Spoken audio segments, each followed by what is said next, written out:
What's up, Vin fans? So, back in this way, using this camera, but I noticed a lot of you guys like that, like straight to phone or straight from camera to YouTube.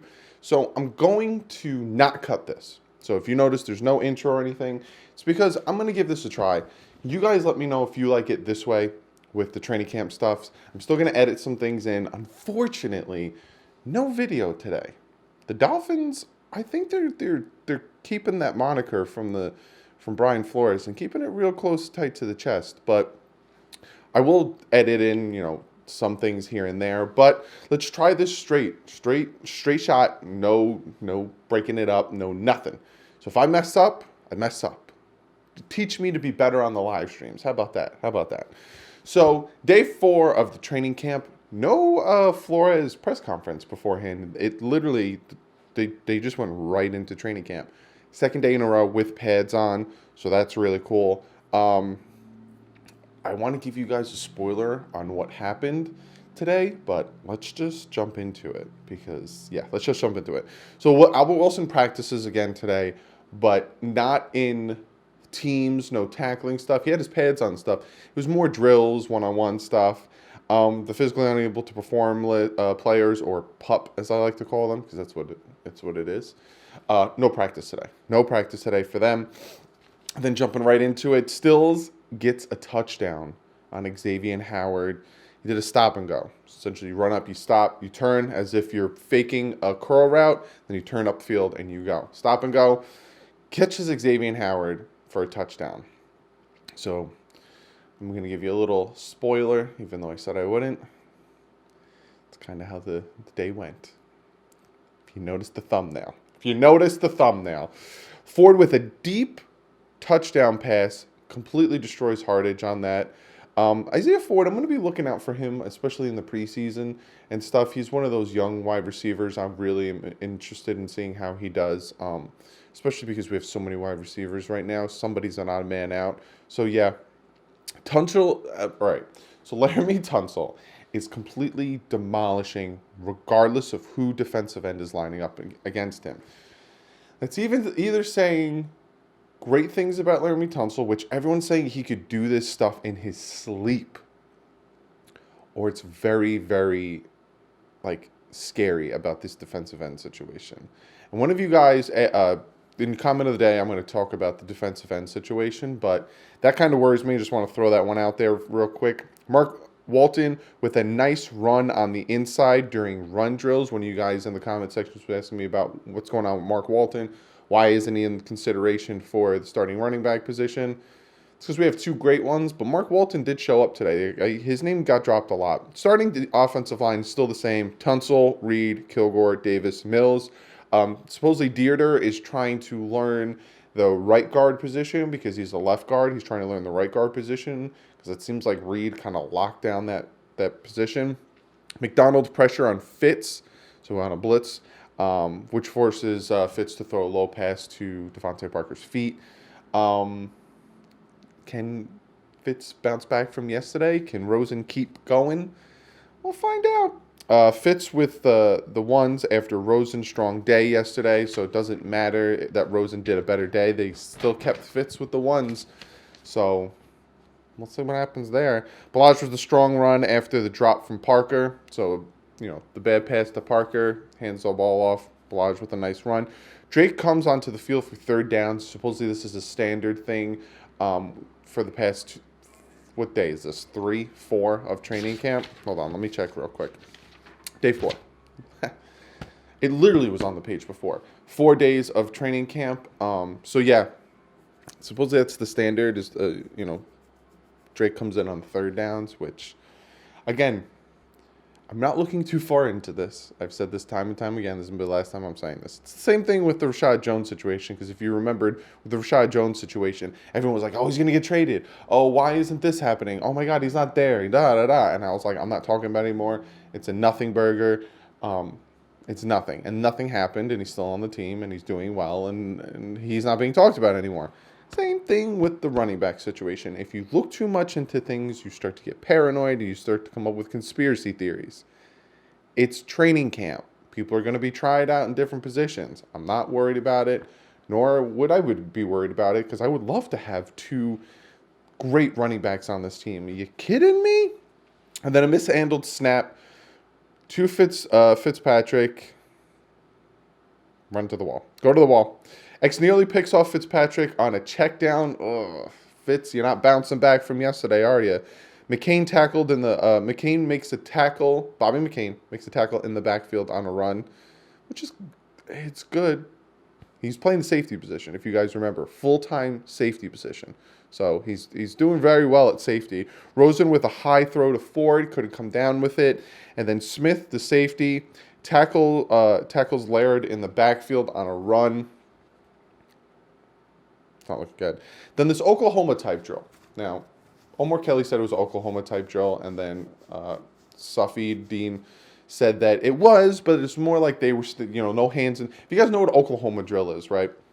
You put your hand in the ground. If you guys ever watched Invincible with Mark Wahlberg, where he does the walk-on with the Eagles, which is actually a true story, you put your hand in the ground, right? You face your guy, and then you try to get, the offensive guy tries to get past the defensive guy tries to take the offensive guy to the ground. That's Oklahoma drill. Smacking into each other. That's not allowed in the NFL anymore because of the CBA and because of concussions and CTE and all that stuff.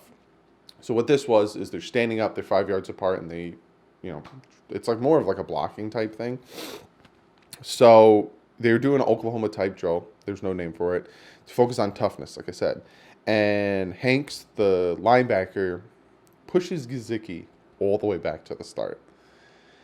He put 15 pounds on, but he still needs to work on his toughness. He really does. If he wants to be successful in the NFL, you can't, especially at tight end, you can't stick to just being this, I can make these catches in the end zone and I'm tall and he's fast, but it takes him a minute to pick up speed, So he's got to work on these things. And then Akins makes an offensive player fumble. No one runs to the wall on that. Fitz with a short pass to Gesicki. Stripped in the end zone by McDonald. Gesicki's not having a good day. Fitz isn't having a good day. It's not a good day. Then Fitz to Walton. Drops the pass. Again. God. Rosen quick pass to Parker. And then a touchdown pass to Balaj. It's really nice to see. Again, Rosen was with Parker and Balaj. Rosen's running with the twos. Fitz is running with the ones. See what I'm saying? See what I'm saying? Guavin, my boy. Might get a Guavin jersey. You never know. I don't know. Continues to play well, and then he thuds. He's thudding. Just pop, pop, pop. Hitting dudes left and right. Guavin. Sam Guavin. Again, I was talking this dude up all OTAs and mini camps, and he's not letting me down. Walford can't get the feet down on a Ruddick pass, and then Ruddick overthrows Devontae Parker. I don't want to sound disrespectful. I don't want to come off disrespectful. But there's a reason he's on the third team. And a lot of you guys, not a lot of you guys, but some of you guys have said, we're tanking. There's actually few. You'll be surprised how little of the Dolphin fan base still thinks we're tanking. There's a good amount of them. So say that our fan base is about 30,000 people. I'd say about 8,000 of the people still think we're tanking. And my reaction and my response to that, and I'm not going to, again, I hate the word, I hate the phrase. If we were, wouldn't we just stick with Ruddick? And wouldn't we just bring in quarterbacks that are not as good? You know what I'm saying? Let's just keep going. I just went off on a little tangent on that one. Tunchel destroying Harris. He's just completely Tunsil's is just demolishing everyone. Now, that could be good for one of two reasons. That could be good for one reason and bad for another. He could, Tunsil could be going up against, Harris could be going up Tunsil day in and day out of practice getting demolished. And then all of a sudden he plays somebody else at left tackle and he's just doing really well because it's not Tunsil. Or Tunsil's going to completely destroy this man's confidence. Football is not only a physical toughness, it's a mental toughness. You need to learn how to bounce back. You need to learn how to not let things affect you. And this is one of the things that Harris needs to get through and needs to listen to the coaches because you got to trust these coaches. Farrell with a nice diving catch, then a touchdown run. So the Arena Football League, the AAF, not the Arena, the AAF player Farrow, who was on the Patriots, doing well today. Reddick with a nice touchdown pass to running back Laird. And then Wolford went inside after getting his leg examined. So I haven't heard, again, there's no press conference or anything, and I haven't heard anything about the injury, but I don't think it's anything serious because he went in on his own. Hendricks with a would-be sack on Rosen, and then Grant involved in team drills for the second day in a row. So it seems like Jakeem Grant is back. It seems like he's 100% healthy. Albert Wilson is back, but they're moving him in slowly. You don't want to aggravate his injury, so these receivers are doing well. But again, they brought in Hearns because they got 2 injured receivers and one that tends to get injured. So a lot more running in today's practice, they said, a lot more than they've ever seen. Again, conditioning is very huge. You don't want to get gassed, especially if one of your side of your team is having a hard time and the other one's on the field a lot. Don't want to get gassed. Then Parker beats Rowe for a touchdown from Fitz. Rowe, you had a good day yesterday, and it seems like you're not sticking to it today. And then the whole defense runs to the TNT wall because of a bad substitution from Vincent Taylor. Which, good.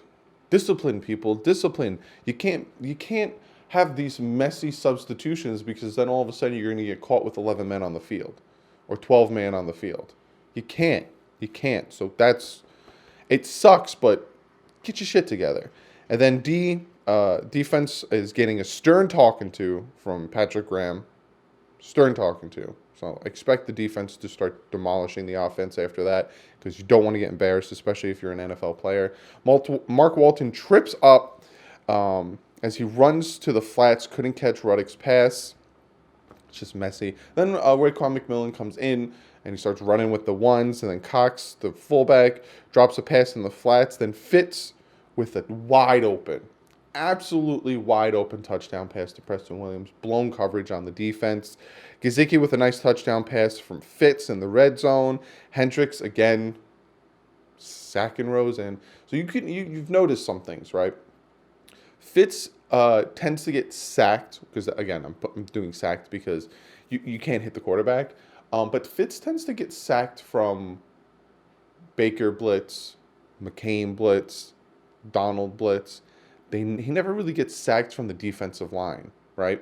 But then the second team, Rosen tends to get sacked from the defensive line, which tells me that the first team offensive line is doing very well, or the first team defensive line is garbage, which I don't think they are. So I think it's the first team offensive line is just doing very well, whereas the second team offensive line is hot garbage. Ruddick with a touchdown pass to Blacknell, who's the new wide receiver addition. He signed last week, which is really cool. Or I think we picked him up on waivers. And then Rashad Jones with a no-gain tackle in the backfield. Then at this point, live action. It's goal line stuff, just like last week. Let's see if they can punch it in for a touchdown. Whole offense runs to the wall. As soon as I said that. Whole offense runs to the wall. Even Albert Wilson. He wasn't even part of the play. He was over on the sideline working out, trying to get his hip back in shape, and the whole offense runs to that TNT wall. So now the defense runs to the TNT wall. The offense runs to the TNT wall. At TNT walls. You know what they should do? They should run up to the TNT wall, smack some paint, and touch the wall. And you can see how many times people touch the wall. That'd be a pretty cool idea. But then they have paint on their hand. Don't listen to me. Nobody listens to me anyway. Then Akeem Spence stops goal line run with Wilkins in at fullback. I can see this happening. I can see this being a formation where we have Christian Wilkins as a fullback, especially on goal line, because you can even just hand it off to him or pitch it to him and have Wilkins running for a touchdown.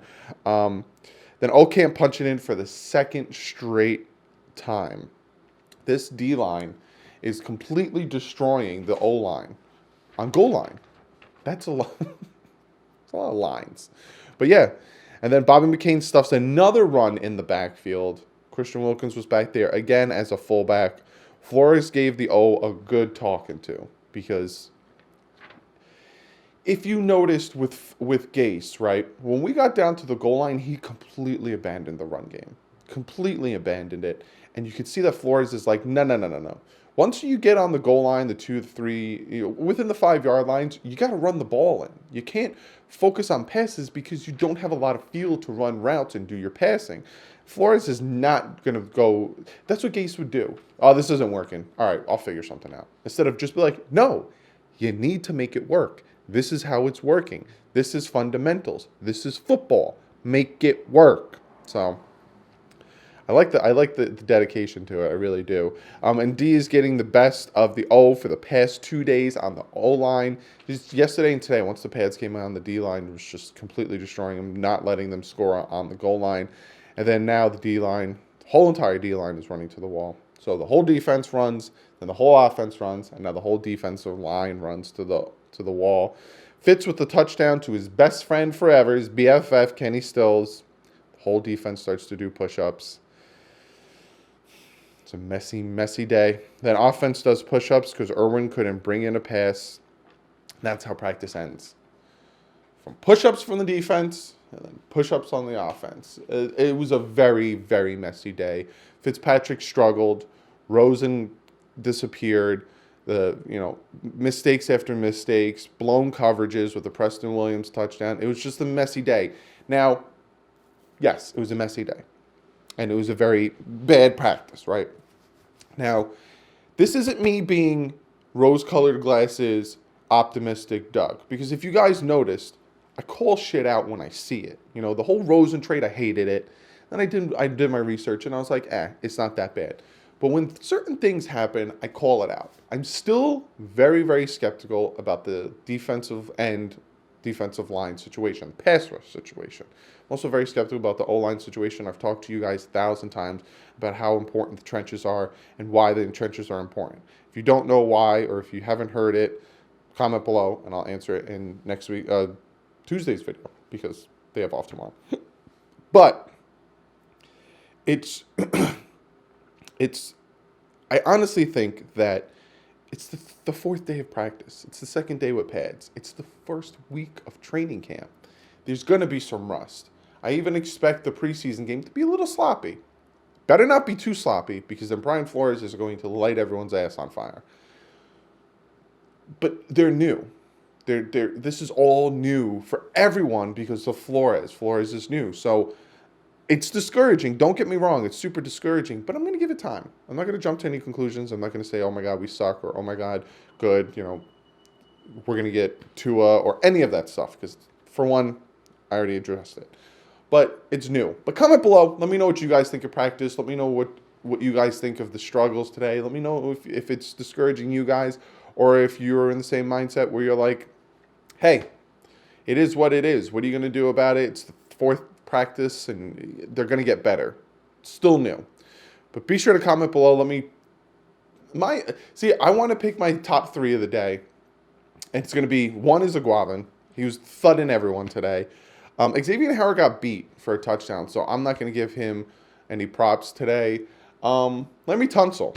Laremy Tunsil's my 2. Just completely destroying people, doing great in camp. You never hear his name. It's another thing. If you don't hear someone's name, especially on the offensive line, they're doing really well. Because either you hear it because they're doing great, or you hear it because they're doing bad. And if you don't, good. So you got Aguavin, Tunsil, and I'm going to pick my 3rd top player.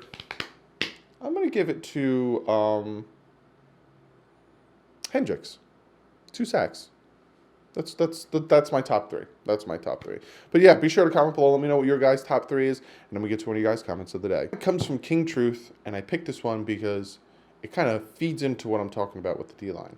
And he says to me, defensive ends who New England has been known for a pass rushers. They still have a pass rush. That's how I see us. As a multiple team, I think we'll get some pass rush even without pass rushers. I've heard that from you guys a lot, and I've heard it from other people. But when you look at the New England defense, right, they were obviously a good defense because they won a Super Bowl. They single-handedly, the Miami Dolphins defense, the New England Patriots defense won them that Super Bowl. Because if it wasn't for them, the Rams would have just scored all over the place. So I understand where you're coming from. But if you look at the Patriots defense last year, they ranked like the bottom in a lot of categories. And they only had like 20 rushes, 20 sacks on the season. Only one of their guys had a sack, 7.5 sacks, I think. Other than that, they were like 3, 2, 2, 3. So there wasn't much of a pass rush from the Patriots defense. Nor was there much of sacking in the Patriots defense. Now, I know there was a lot of pressure. You can get a lot of pressure without getting sacks, and it can still disrupt things. But to get pressure, you need to get to the quarterback. So I understand where you're coming from, and I agree with it that the Dolphins are going to try to, because it's Flores' defense, pick up on that and not necessarily use the defensive ends. But defensive ends and those types of rushing, not only are they good for getting to the quarterback, they set the edge on the runs. You want to always set the edge. That's what Charles Harris had a hard time doing that. He had a hard time setting the edge and making the running back go to the inside where the linebackers are and the defensive line are. If you can't set the edge, you just keep tossing the ball to the outside. The running back will go to the outside. So it still worries me. I know that things are different, and I know that he'll figure out a different way to get a pass rush, but don't you want to have those guys do other things? You know what I'm saying? Don't you want your defensive end and your defensive linemen to just get pass rushes and for the 3 or 4 of them to constantly get pressure, and that you don't have to worry about, we need to send a linebacker, we need to send a safety, we need to send a corner.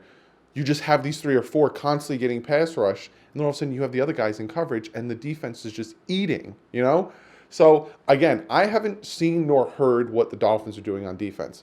Very hush-hush, very close to the chest. We'll see when week 1 comes, because I honestly don't think Flores is going to show it in the preseason. But it still doesn't stop me from being a little apprehensive and a little nervous about this team and the defensive line. Not the team in general, but the defensive line. I'm not saying they're going to be bad. I'm not saying the team's going to be bad. I have a good feeling that we're going to be super competitive this year. Not 3 wins, because that's just stupid. But it still makes me nervous. The offensive line also still makes me nervous. I don't know what's going on at the right side of the offensive line. Makes me nervous. And especially up the middle, like I said, the interior of the offensive line did very bad today. So, yeah, makes me nervous. But other than that, before I go into my little spiel, just want to say Monday, I'm going to surprise you with something, guys. Monday, I'm going live, which is tomorrow. Tomorrow I'm going live, 7 p.m. Eastern Standard Time. We're going to talk about training camp. It's their day off, so I'm going to go live. We'll talk about a few things. We'll hang out. So tomorrow, 7 p.m. Eastern Standard Time, I'm going live. I'm going to go live for like an hour or 2. Come hang out. We'll talk about a few things, shoot the breeze, all that stuff. So hopefully I'll see you guys tomorrow at 7 p.m. Other than that, follow me on Twitter, Pop Up, and Instagram. I got one of your guys' questions from Instagram. Some of you guys are messaging me on Instagram. I'm trying my best to post more on Instagram, but I'm going to. So be sure to follow me on Twitter, which I post all the time. I'm almost at 800 followers on Twitter. Crazy that a lot of you guys start following me there. I greatly appreciate it. I try my best to stay with everything on Twitter. I'm on Twitter more than Instagram, so be sure to go over there. Check out the Bit Boys. Next week, Tuesday, I'm picking up my Madden copy, which means Wednesday, I'm playing Madden on the Bit Boys. We're also going to be playing other games, not just Madden. We got a ton of games. We're going to be playing the new Avengers Assembled game. We're going to be playing all that stuff over there. But I'm going to be playing Madden on the Bit Boys. I'm going to be doing Mutt. I'm going to be doing the story mode. I'm going to do that on there. And then I'm thinking of doing a Dolphins franchise over there. So be sure to go check out the Bit Boys. If you like what you see, subscribe. If you're not into gaming, don't feel like you need to appease me. I just want you guys to be happy and like what you see. Give this video a thumbs up. It's a bad practice. First bad practice. You build off of it. You get better off it. That's what you do. That's just what you do. You build off this. Okay, we struggled here, and here. Let's work on it. That's how I see these bad practices. Again, I'm not that much of an optimistic. My motto is I'd prefer to be surprised than let down. I'm kind of, in the middle. But bad practices are bad, but they're also good because this is the 4th practice. And you can learn from this. You can build off this. All right, you need to work on that, and you need to work on that. Let's build it up. So give this video a thumbs up for that. Also give this video a thumbs up because you like what you see. Be sure, if you're watching this on DolphinsTalk.com, how you doing? Be sure to check out DolphinsTalk.com. Super cool super cool people. TD Fence Talk is now on DolphinsTalk.com. There's a bunch of Dolphin YouTubers, Saba, Young Mayo. All of them are on DolphinsTalk.com. You can podcast, all that stuff over there. If you're new, hit that subscribe button. I got a ton of stuff planned.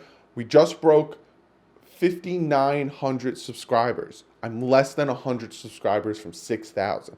So be sure to hit that thumbs up button. Be sure to hit that subscribe button. Hey, you guys can even share the channel if you want. Hit that little share button.